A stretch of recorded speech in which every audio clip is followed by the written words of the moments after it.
morning. Yesterday we have started our first lecture on transport phenomena, in which we have discussed different processes of transport phenomena, which include momentum transfer, heat transfer and mass transfer. After that we have also discussed different analogy which correlate these transport processes. In today's class we will start moment transport. So before going into detail, we will start from the very basic. What is fluid and what are different type of fluid flow. So we can classify fluid on different type. For example, it can be ideal and real fluid, the steady or unsteady flow, uniform and non-uniform flow, 1, 2 and 3 dimensional flow, laminar and turbulent flow. So first of all, what is an ideal fluid flow and the real fluid flow? In ideal fluid flow, there is no friction. It means the viscosity is equal to 0. This nu equal to 0. So there is no dissipation of mechanical energy into heat, and all particle flow in parallel line and with equal velocity. It means there is no velocity gradient. Also there is no formation of eddies within the stream. So we also call it potential for irrotational flow. So the question arises where this type of flow exists. Normally this type of flow exists outside the boundary layer, where the viscous effect is not there. The second one is real fluid. So what is real fluid? Real fluid is just the opposite.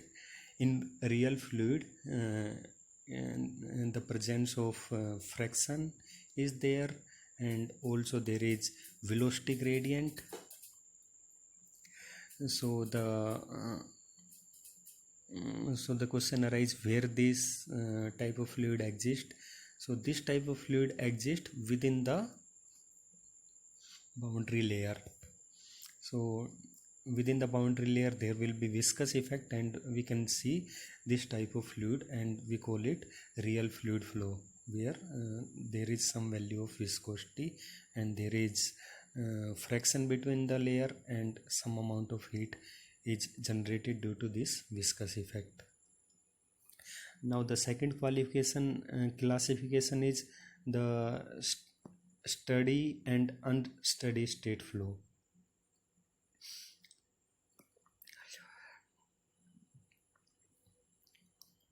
So in steady state flow, the flow is independent of time.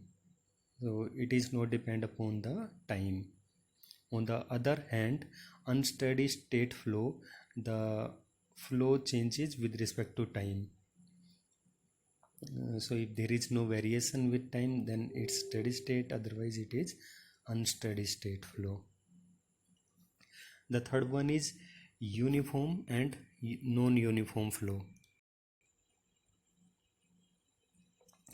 And the in uniform flow, the velocity is independent to position, or we can say the velocity is independent to space coordinate. On the other hand, in non-uniform flow, the non-uniform flow are time dependent. So if we compare it with ideal and real fluid, we can say the uniform flow is an ideal flow. On the other hand, the non-uniform flow is a real flow. The third classification is the 1, 2 and 3 dimensional flow. So as the name suggests, 1, 2 and 3 dimensional flow. In one dimension the flow direction is unidirectional. In two dimensional flow the flow direction is fluid flow in two direction. And in three dimensional flow the fluid flow occurs in all the three direction, x, y and z. The last classification is the laminar flow and the turbulent flow. So this laminar flow exists at low velocity, and assume that the fluid adjacent layers slide past one another. So in this type of flow there is no lateral mixing. Also there is no cross current or eddies, and the velocity gradient is high. On the other hand, in turbulent flow there is mixing and cross current. In addition to that, the velocity gradient is lower than that of turbulent flow.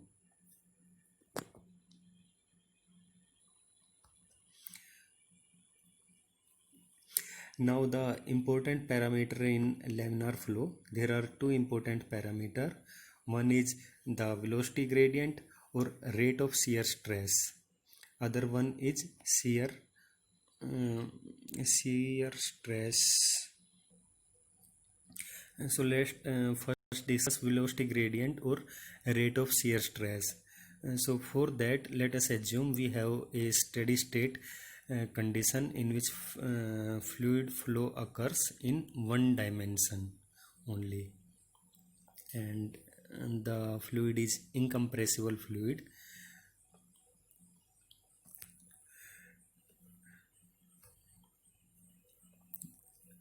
So if you plot velocity versus distance diagram, as you seen in the below diagram, the x and y direction, you can see here this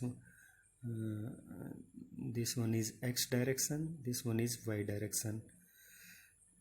So if you plot between x and y direction the velocity and the distance, and then you can see and the velocity is 0 at the wall. So if this one is the wall, so the velocity near to this wall will be 0, and if you move upward as the distance increases, so as the distance increases in y direction, so if as the distance increases the velocity increases, because there is 0 velocity at the solid wall due to no slip condition. But if we move upward the velocity will start increasing. So as the distance increases the velocity increases with a decreasing rate until the maximum velocity is reached, after which the fluid will be not affected by the wall. And the fluid velocity at which the fluid is not affected by the wall is called free stream velocity. So in this region, means beyond this boundary layer, the velocity is called free stream velocity. It is independent, means the effect of this wall is not there in free stream velocity, this region.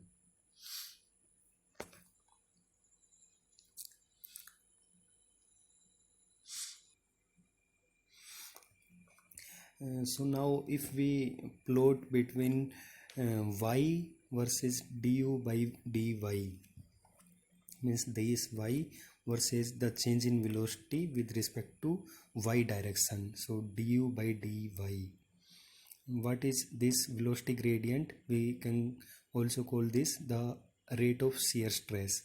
What is rate of shear stress? It's the change in velocity with respect to the direction dy. So this du by dy is rate of shear stress.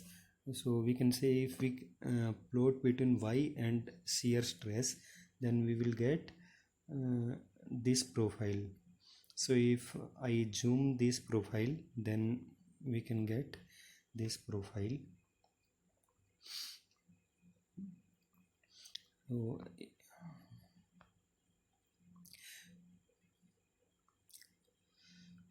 So you can see the change in velocity or velocity gradient is highest near to the wall, but if we move upward, the change in velocity is almost constant. Like in this region, the change in velocity is constant.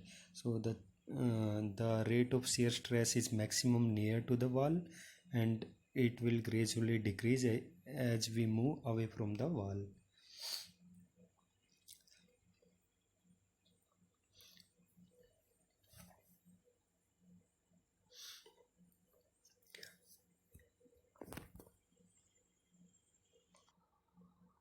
The second parameter is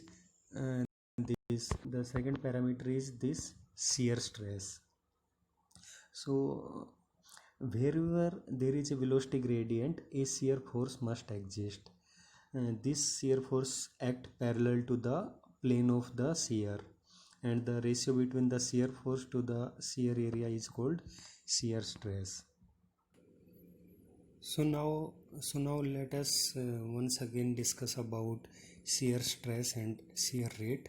So the shear stress is the force per unit area required to move one layer of fluid in relation to the another layer. So this is the ratio of force per unit area. Here F is force and A is area, and shear rate is the measure of change in speed at which intermediate layer move with respect to each other. So if v is velocity, then this is dv by dy. Y is the direction and dv is velocity. And the viscosity is the ratio of shear stress and shear rate. We also call it the dynamic viscosity, and its unit is Pascal second or dyne per centimeter, or we can also call it poise. So the viscosity is of two types. One is the dynamic viscosity, and another one is the kinematic viscosity. And dynamic viscosity is similar to the viscosity which I explained in the previous slide. So the dynamic viscosity is the relationship between the shear stress and the shear rate in a fluid, and we also called it absolute viscosity. On the other hand, kinematic viscosity measures the ratio of viscous force to the inertial force on the fluid, and it is the ratio of dynamic viscosity to its density. So if mu is dynamic viscosity and rho is its density, then the kinematic viscosity nu will be equal to mu upon rho.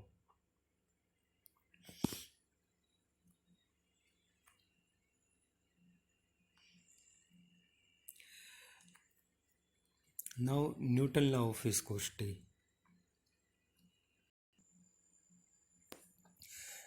So to understand Newton law of viscosity, let us consider we have two parallel plates. These are two large parallel plates, the lower plate and the upper plate, which has area A.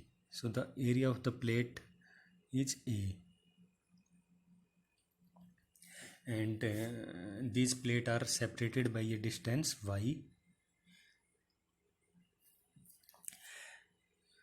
The system is initially at rest, but at time t equal to 0, the lower plate is set in motion in the x direction, in the x direction.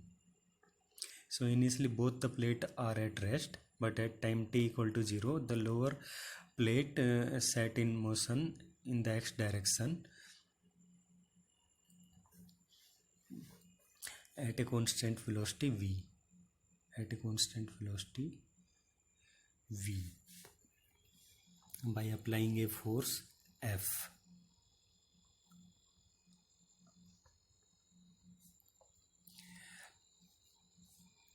So F is the force is applied in x direction, while the upper plate kept stationary. The only the lower plate is in motion and the upper plate is stationary. Then the resulting velocity profile will be shown in this diagram. So at t equal to 0, the velocity is 0 everywhere except at the lower plate.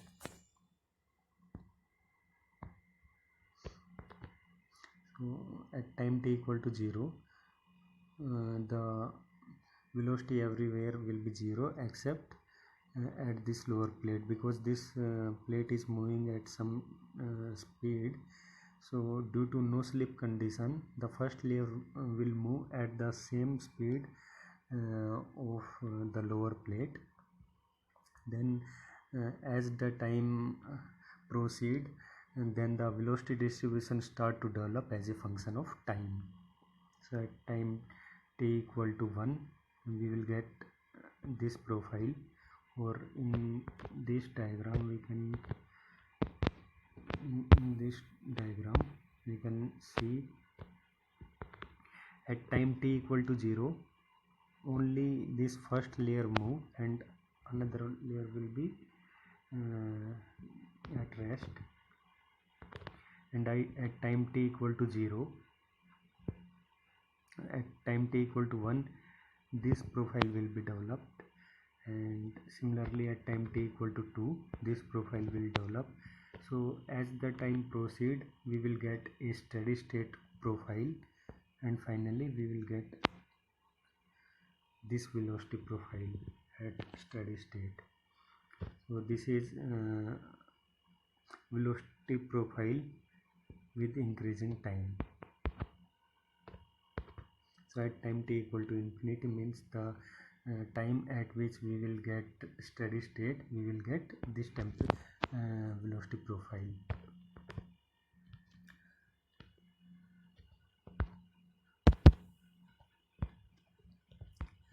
So this force, when we apply force to move the lower plate, so this force is directly proportional to the velocity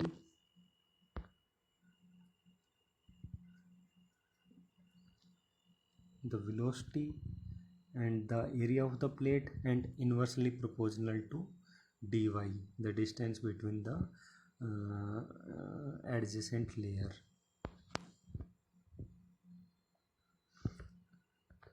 So if we combine all these equations, we can get this force is directly proportional to area. This force is directly proportional to area, velocity, and inversely proportional to the distance y. So if we remove this proportionality sign, we will get some constant value. So this if we rearrange this equation, then f by a will be equal to some constant value multiplied by area and dv by dy. So if we replace this constant by mu, then this equation will become, and this force per unit area is viscosity, as I explained in previous class. So this viscosity, I'm sorry, this force per unit area is shear stress.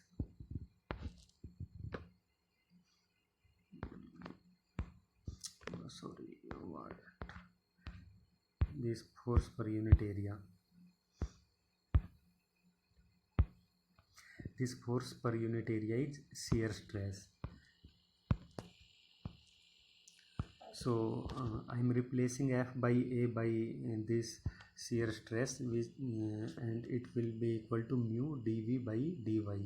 Mu is this constant, and this mu is called viscosity, and this we can say the shear stress will be equal to viscosity multiplied by dV by dy, and this is called Newton law of viscosity.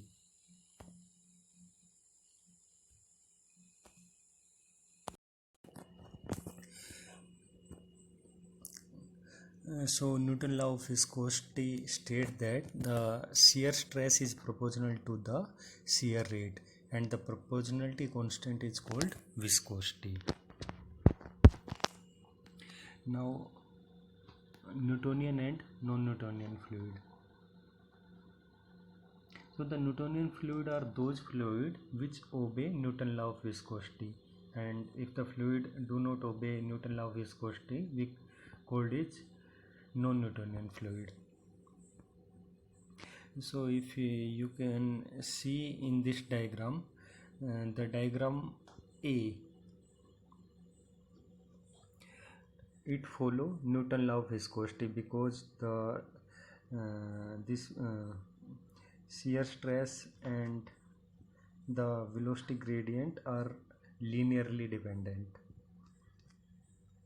So this obey Newton law of viscosity. So graph A is called Newtonian fluid. If we give example of Newtonian fluid, then gases and most of the liquid come in this category. Now the second category is called Bingham plastic. These material behave as a rigid body at low stress and don't follow at all until a minimum shear stress is attained and is denoted by tau 0. After which it follow linearly as a viscous fluid at high stress greater than tau 0. So they require this tau 0. This is called minimum shear stress, require this minimum shear stress, and after that it behave like a Newtonian fluid, and we call this Bingham plastic. The examples are paint, toothpaste and drilling mud. The third type is pseudoplastic. So the curve passes through the origin, is concave downward at low shear and become linear at high shear. So this type of fluid is called pseudoplastic. So in this type of fluid, the viscosity decreases with increasing the shear stress. That is why it is called shear rate thinning. The examples are paper pulp, blood, syrup, molasses. The curve D is called dilatant. The curve passes through origin, is concave upward at low shear and become linear at high shear. So this type of fluid is called dilatant. In this type of fluid, the viscosity increases with increasing the shear stress, and that is why it is called shear rate thickening. Some of the example of dilatant are sand in water or sand filled emulsion and suspension of cornstarch.